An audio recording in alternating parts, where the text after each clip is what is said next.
very much, Mr. Speaker. Mr. Speaker, before I begin, I am going to, a few years ago, then Minister David Patterson implored me not to be harsh with the honorable member who just came before me. And today I'm going to apply that. So, and nobody takes the honorable member seriously, so we wouldn't tie it up, but there are some untruths that we need to correct.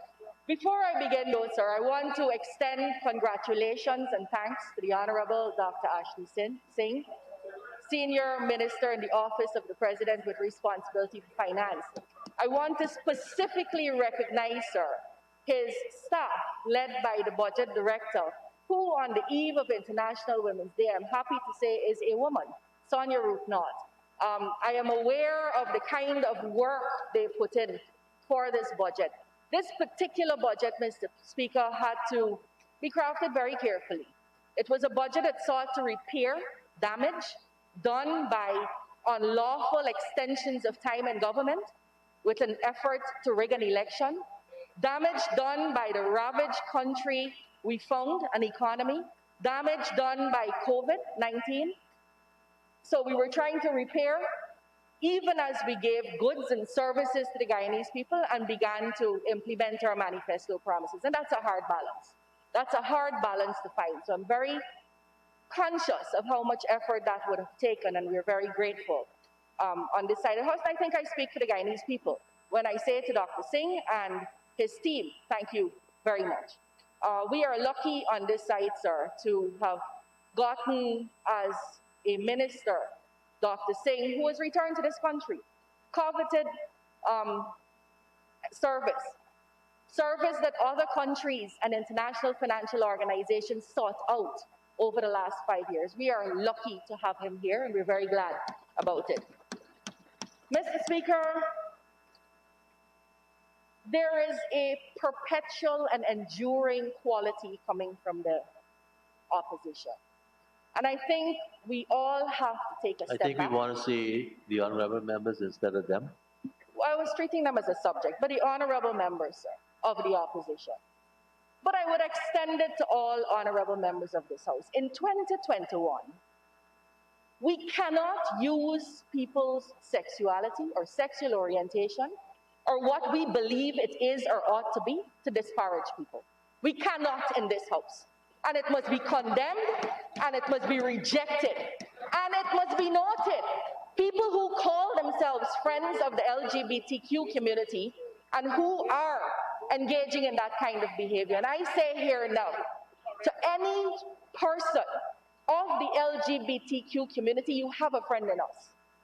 We will not tolerate disparaging any member or putting down any member of that community or using the idea that someone could be to disparage that person. Similarly, sir, I want to condemn in the strongest language the usage of people's belief that there may be members in this House who have reproductive problems. All over this country, people are struggling with fertility issues. On both sides of this House, you have them. For people to use their own children as a reference point to hurt others in this House is reprehensible. And it speaks of a caliber that is not worthy of being in this House. And it must not happen again. Similarly, sir, last night I heard from an honorable member of this House, as a female, he clearly has a problem with women. And it's very visible, it's very audible. And the only glimmer of hope that I found in last night's comment was that his own member ups him. The conversation in here cannot be about the member who spoke's weight or somebody's hair or somebody's clothes. We are better than that. We are better than that. We have to be better than that. This country requires and deserves more. We have here, sir, We have here, sir, the market has opened. Starbrook Market is but I shouldn't do that. They have decent people at the Starbrook Market. Mr. Speaker, you have senior members. We just heard one. In the scheme of things, Honorable Henry is a senior member. We heard from, and that I think is the problem of the APNUAFC. They have come here after a defeat at a national and regional election, and they continue to say they did nothing wrong. It's a different style of governance. When the PPP lost, and I say that in quotes, we still have an election petition pending, which has not been heard, and that's an indictment on the system. But when we lost, what did we do? We immediately said to the population, here are some of the things we did wrong. We're going to fix it. We can get back in government. 5 years later, we're on this side of the house. What is the APNU style? Come in here, call the people of this country bloodsuckers, call the people of this country gullible. They're stupid. The people of Guyana don't know that you mucked it up in 5 years. They have to be stupid to be voting for us, but they taught you how stupid they are. They taught you how they could quietly dictate your life with an X at the ballot box. Mr. Ramjatan speaks of untruths and mistruths and half-truths. It was Mr. Ramjatan who also said, sir, when they fired the 7,000 sugar workers, it was Mr. Ramjatan who was on video as saying, it's our people. It's our people, that's why we don't have any interest in them. He's on video saying that. And they come here and speak about race. They come here, the whole of Guyana is Abi people. The whole of Guyana is Abi people. Well, Mr. Speaker, the selective raising of issues can do the opposition no good. It's not my business to advise you. Minister Henry, Honorable Member, former Minister Henry, just spoke of firing people. And she says it doesn't matter with race. Well, her other colleagues weren't subtle. They spoke about firing a particular race of people. Olato Kumbo Sam, Marcel Hudson, Melsita Bovel, and a whole set of people who were either fired or constructively fired, placed in a position where they could no longer work in the ministry and had to resign. Here is the difference with us. These people are back on the staff, and that's why all those projects you started, we're rolling them out now. You couldn't get it done. You couldn't get it done. And that's the problem. Mr. Speaker, this budget demonstrates very clearly a difference in style, philosophy, ideology between the two political parties. The APNU, AFC, believed it was sensible, having declared the rice industry to be a private enterprise, to give an allowance for rice farmers to buy drones so that they could shy their paddy. That's their budget measure. Ours is to build drainage, irrigation, roads, farm-to-market roads. Difference in ideology. Theirs was to take away the $1.6 billion cash grant, said they couldn't administer it. Ours is to give it back and increase it. And it's going to be increased until it reaches $50,000 in the first 5 years of our administration. First 5 years. Their policy was to make into a department the issue of housing. Ours is to create a Ministry of Housing and promise and start to deliver more than 50,000 house lots in our first 5 years. Different in style, difference in policies. Theirs was to tax the population. Mr. Ramjatan said yesterday, Mr. Speaker, that no new taxes were applied. $83 billion more was collected in taxes in 2019 than you collected in 2015. In 2015, light bill did not have VAT. That's a new tax the APNU put on it. In 2015, water did not attract VAT. That's a whole new tax you put on VAT. You want us to borrow Gita's dictionary and define new? So there were new taxes, 200 of them, 100 of which were reversed last year, some more of which we will do this year. So these were, Mr. Speaker, it's a difference in the way we manage. It's a difference in the way we apply the country's resources to the delivery of goods and services. It is the different way the PPPC manages. Mr. Speaker, particularly on the issue of the APNU starting projects. The APNU AFC's problem was just that. They're fancy talkers, sexy talk, sensational talk. Everything sounds right. That's how they rode into office. Their problem is they cannot deliver. They could not deliver. And so the Spotlight project, you started it, you couldn't deliver it. The Pro Futuro project, great for travel. You heard the minister, the former minister herself. I didn't even know that. She went to Washington. On the 2nd of August, struggling. You went to Washington 2 years before on the people's Honorable money. member, this is the third time you remember, you include, Sorry? you would include me. You're speaking to me, not So when anybody else. I will try to avoid saying you. The honorable member, Nicolette Henry, was unable to deliver on any of the projects the honorable member, Nicolette Henry, began. And that was their whole problem. They start Good Hope, can't finish it. We got to come and finish it. They started Parfait Harmony, can't finish it. We got to come and finish it. They started Spotlight, can't finish it. We got to come and finish it. They didn't start Prospect, but I'm going to get back to that. They started anything. The smart classroom, Honorable Hughes stood, well, she didn't stand in this house. She did it on remotely last year. And as soon as the honorable member said that she had put these smart classrooms in 11 schools, I got a message to say that's not true, but I left her alone. I left her alone. You're recovering from a brutal defeat. You could say what you want. We got about setting up the smart classrooms. And if you listen just now to the Honorable Nicolette, sir, you will hear that she stared away. She did not say they're existing in those classrooms because they don't. Sherwin Holder spoke last night.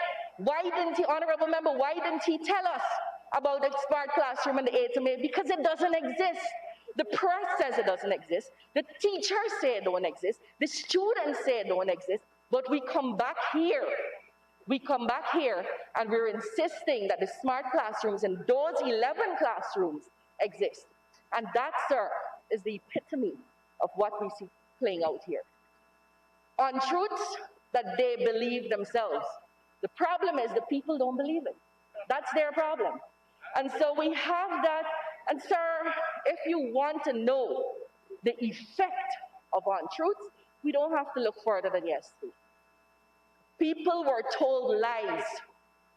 People were told untruths. The coalition dissembled for 5 months. I'm not even going back to the no confidence when 32 was not bigger than 33 was not bigger than 32 and so on. We were told these things.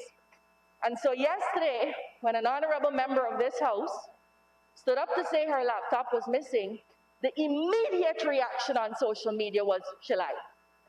Shall I? And that's unfortunate. Okay, but we don't use lie in media, regardless if you're reporting. The immediate, Honorable member, we don't use it. I will take away lie. The immediate reaction was the Russians take it. Was the fourth Russian gone with it? The immediate reaction was it is not believable. And the problem with that, sir, and that's why this is a fantastic example. Instead of the honorable member apologizing to all of us here, the honorable member doubled down on that lie and spoke about going and investigate to see if any spyware was placed on her computer. We are wrong here in this National Assembly a long time, Honorable Minister. Please. No, Mr. Speaker, it's Mr. important. Honorable Member, I don't want to stand on my feet against you. It's, okay. The problem with that kind of dissembling, sir, is it makes the people who do it incredible. And it brings other people, including the people you say you love and want to serve, into trouble. Because if one, well, you say it can't go on, but the example would show that if an investigation were to happen, given the fact that the members stood there and nobody else went to that area until the police went there, then it would implicate her three friends at the back there, because those are the only people who were there in that interim. So it will hurt your own people if you continue to dissemble and fib like this. Mr. Speaker, I heard a specific complaint, and that is that it came just now from the honorable member, that the budget does not cater for the COVID situation.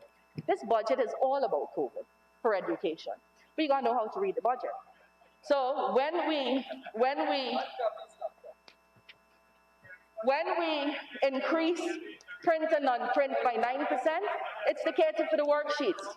When we increase janitorial by 26.4%, it's to cater for the excess cleaning we know we'll have. When we increase cleaning and extermination services, it's by 41%, it's for the cleaning we know we will have. And these are all lines under the budget. When we say we're going to buy more than $500 million worth in equipment to expand the learning channel, this is all a COVID response. But I'll come to that just now.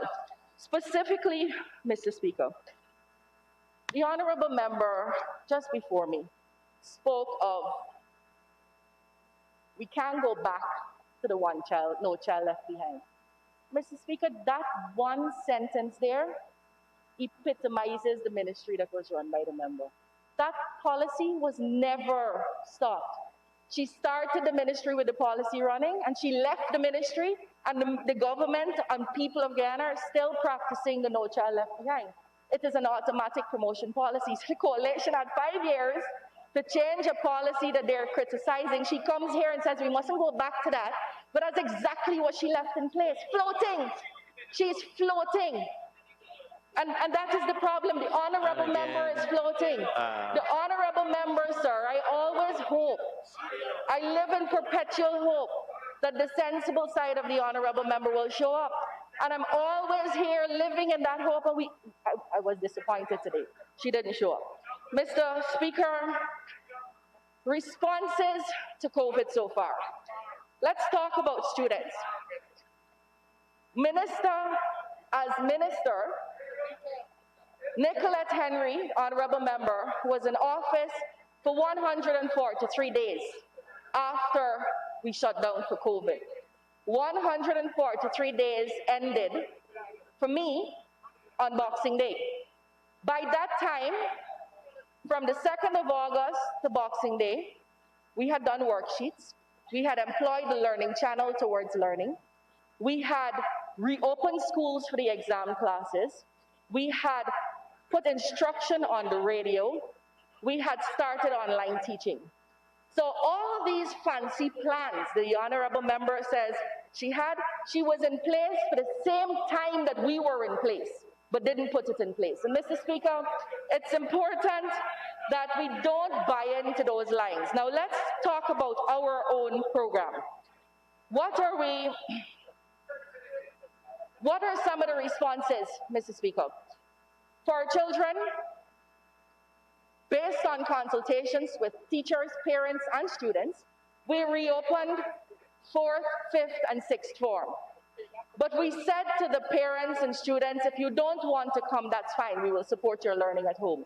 When we opened, we made sure all the schools were cleaned and sanitized, and that we gave to each student, teacher, sanitizing equipment, face masks, face shields, and vitamin support. Our little Guyana, Mr. Speaker, was one of the only countries that gave so many things to our parents, to our students and teachers, to each student and teacher. We went to the learning channel, and this budget caters for a continuation of that. We went to the learning channel, Mr. Speaker. The learning channel, incidentally, was available to the coalition on the 2nd of March and on the 11th of March when they closed the country. It was available to them. They never used it. Never used it. If you see the condition, the girls there have pictures of it. Junk house. We took the learning channel and began curriculum scheduled instruction on that channel, and this budget provides, sir, more than $500 million to expand the channel.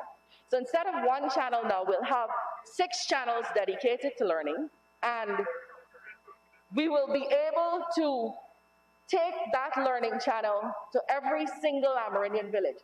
We are giving to the villages television sets, solar systems, electricity, and the satellite. The government, the PPPC government is doing that. When we talk about equity, it cannot just be talk. It has to be something we do that is tangible. And that's what we're going to do with the Learning Channel. Mr. Speaker, the radio station, we're also getting our own radio station at the Ministry of Education.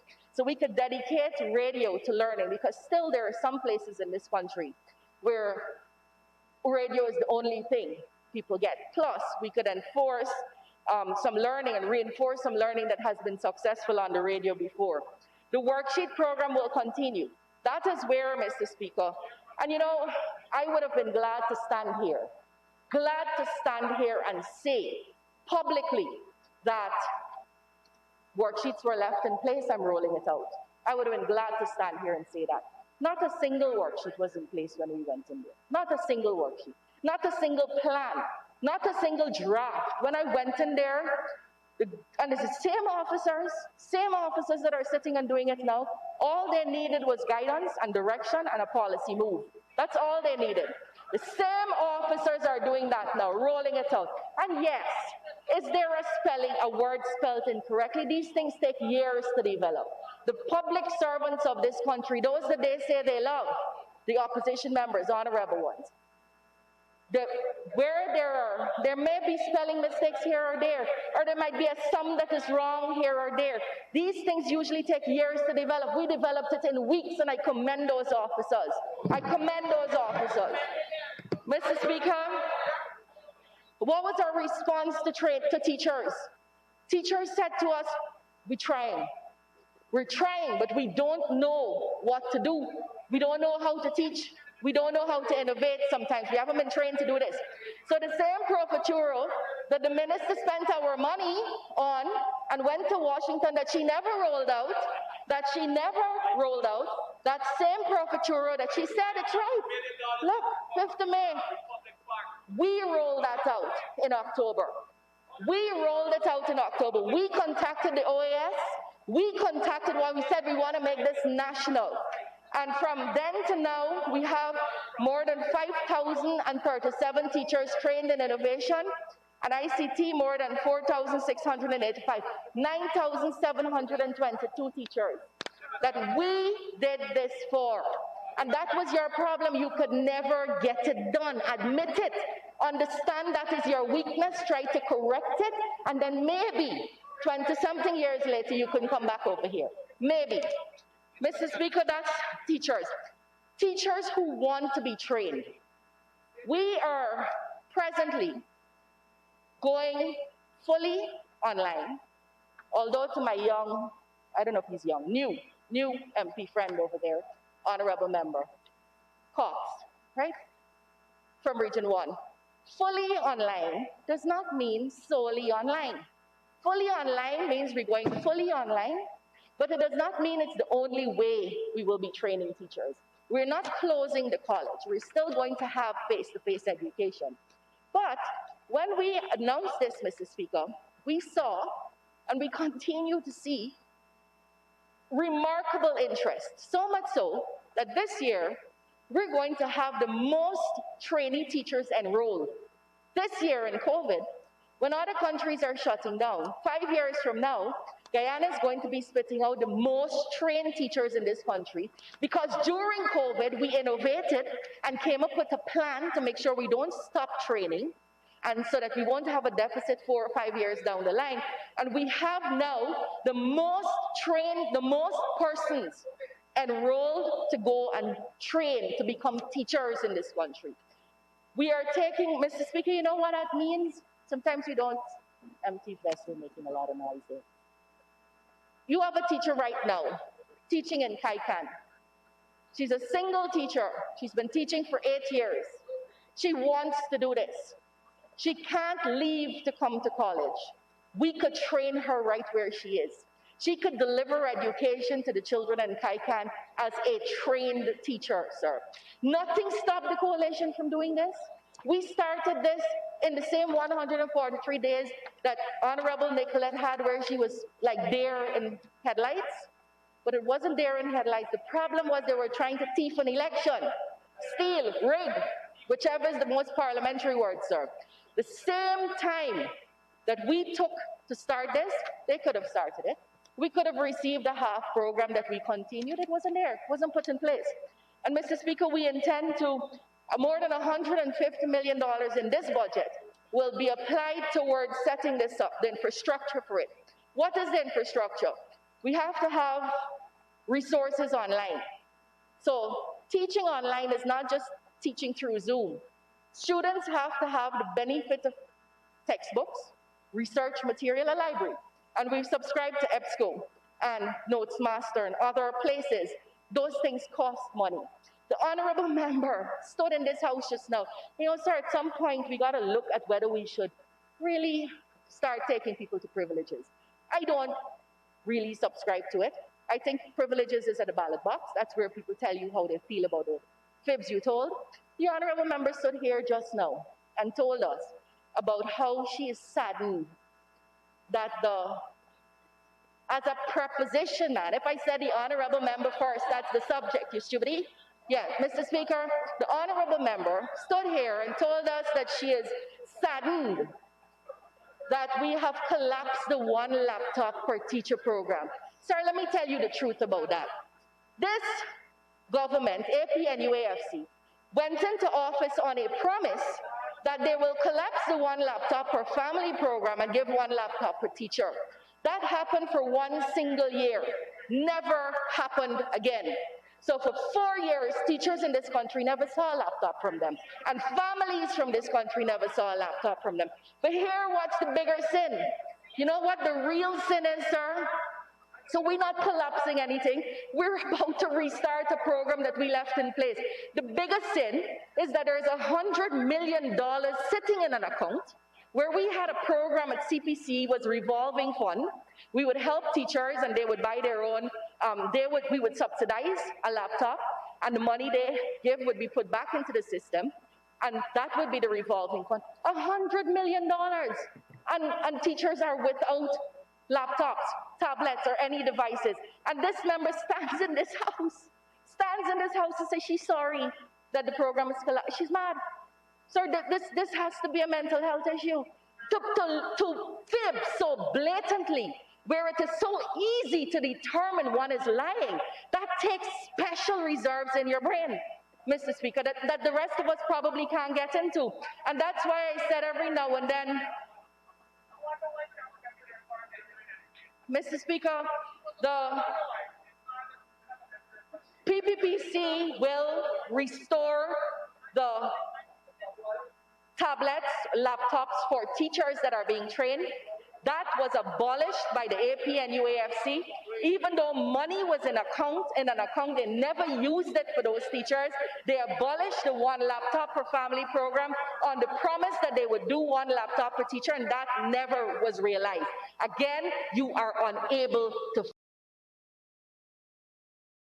finish the job. You're always unable to finish the job. That is your weakness. You cannot get it done. You can't get it done. You accept it, Mr. Speaker. The honorable members of the opposition, you simply can't get it done. Honorable Minister, I don't want to be exempted. I want you to speak to me. TechVoc education. We just announced a week ago that we had gone fully online with technical vocational education. Nothing stopped you. The 5 months that you were trying to thief the election, nothing stopped you. You were so focused on the enterprise of rigging and conning the Guyanese people and rigging yourself into office that you couldn't do anything for the people you swore to serve. So we went fully online with TechVoc. Again, fully online has limitations because technical vocational education is very practical. So a lot of what we could do, what was academic, will be done online, but there will still be some face-to-face endeavors because of the practical nature of that course. Mr. Speaker, um, Coursera to the general population as a response to COVID. We have letters from the Commonwealth of Learning to the coalition government, the minister that spoke, the member that spoke before me, begging her, 2 months, every 2 months they wrote her, begging her to roll out Coursera. And it was not done. It was not done. Coursera and the Commonwealth of Learning collaborated to offer courses for free to the people of the Commonwealth during COVID. It was a direct measure and response to the COVID recovery. This minister refused to do it. We launched it in September, less than a month after I came into office. When we launched it, it was criticized by the honorable member, Amanza Walton Desir. She said, and it's just the epitome of the AP and UAFC, on Facebook she said something to the effect that this is nothing new. I was enrolled in this, I have done courses, and that's their problem. Once they could do it, don't matter about the rest of the population. We started Coursera, sir.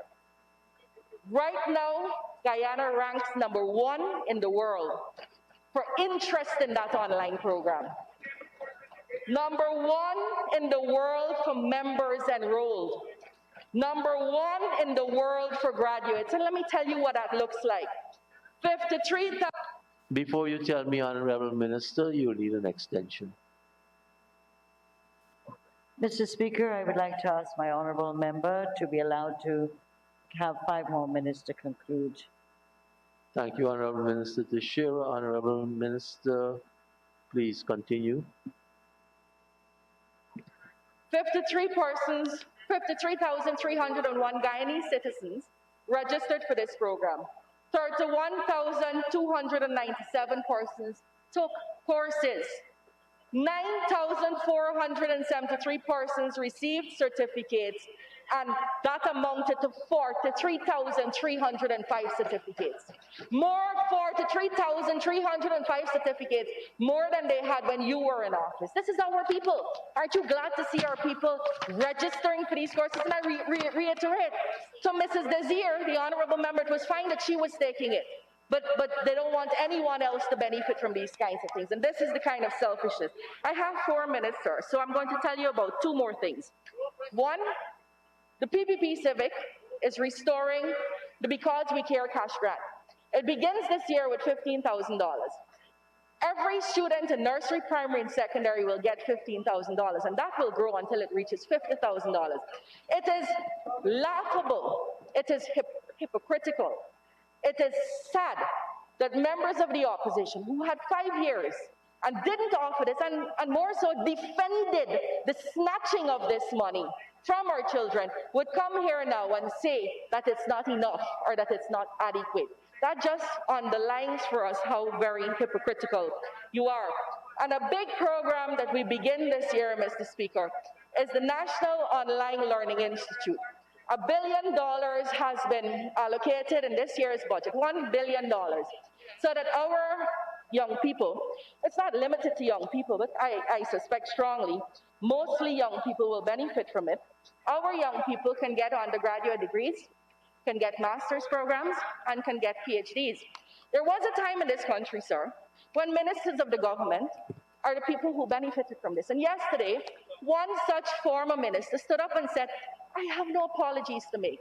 What's wrong with if I got to school? Let me tell you what's wrong with it. Your $10,000 that Minister Sonia says we still don't know if you passed the course, that could cater for 10 people getting a full degree, 10 ordinary Guyanese people. The $25 million that we gave to one former minister's children per year, 101 persons could get a full degree, sir, full degree on this program. The programs, Mr. Speaker, that we have, the program, Mr. Speaker, Indira Gandhi National Open University, the Jain deemed to be University India, UE Open Campus, UE Open Campus Vocational, International University of Applied Sciences, Germany. These are the initial set of universities we're dealing with. It will benefit 4,540 children, students, just this year. Just this year. When APNU was in government, it benefited 5 ministers. 5 ministers, the same kind of money, 5 ministers. We serve the people of this country, and we do it without apology. And you're continuing, Mr. Speaker, the continuation of the arrogance and the dissembling and the deceit. It is working nowhere, sir. Nowhere else but in the heads of the honorable members of the opposition. It is not my place to advise them about what might be a useful course of action to take. What I can say is that we are going to continue. One last thing before I wrap up. The Honorable Minister mentioned Prospect and said it was their project. The World Bank entered into an agreement with Guyana in 2014, before the honorable members took themselves into government. In 2014, and we agreed that we would build a school on the East Coast, 1,000-person state-of-the-art secondary school, one on the West Bank, and 2 on the East Bank. Because they palavered and could not get it done, which is their signature trademark type of behavior and governance, it became too expensive to do 4 schools. So 3 were done with an agreement with the World Bank that we would do a 4th. This is the 4th, the Prospect School. This is the 4th. I raise with you, sir, that none of the schools that began, imagine we draw the school, we left the money, all they had to do was do it. None of them are finished. None are finished. It took the PPP coming back into government to finish those schools, to deliver our promise of universal secondary education. Mr. Speaker, I commend this budget. It has not been easy, and I'm not going to make it sound easy. Education and managing the sector has not been easy. I am lucky and blessed that many of the persons fired by the AFPNU, AFC, public servants, whose only fault was that they were loyal to the government of the day, but who spent their entire lives in education. Many of those persons are back with us. And those are the persons, along with officers on the ground, who are rolling out these programs with our guidance, with our expressed desire. We will say, Honorable Minister said, members said, many people are dissatisfied. We are dissatisfied. We tried to address COVID and the COVID closures within weeks of getting into office. It's not been easy, and it won't be easy. If we can get constructive debate and contributions from the honorable member of the opposition, we will happily take it. My style and our style at the ministry is to consult, consult, consult. We've been talking to teachers and parents all the time. Every time we're about to make a decision, we talk to them. We are going to continue that style, and we invite the opposition to join us. This country is going forward. The people of this country will thrive, with or without the honorable members. If they intend to continue this style of self-delusion, this style of dishonesty, this style of labeling the people of this country gullible and bloodsuckers, I don't think they have a role to play in the country. I don't think they have a place in this country. And the people of Guyana will show you that time after time after time, election after election after election. We on this side of the house, sir, commit to honest, decent, dedicated service. And we will give that to the people of this country in every single sector that the government has. And we promise to do that efficiently. I thank you, Mr. Speaker. Thank you very much, Honorable Member.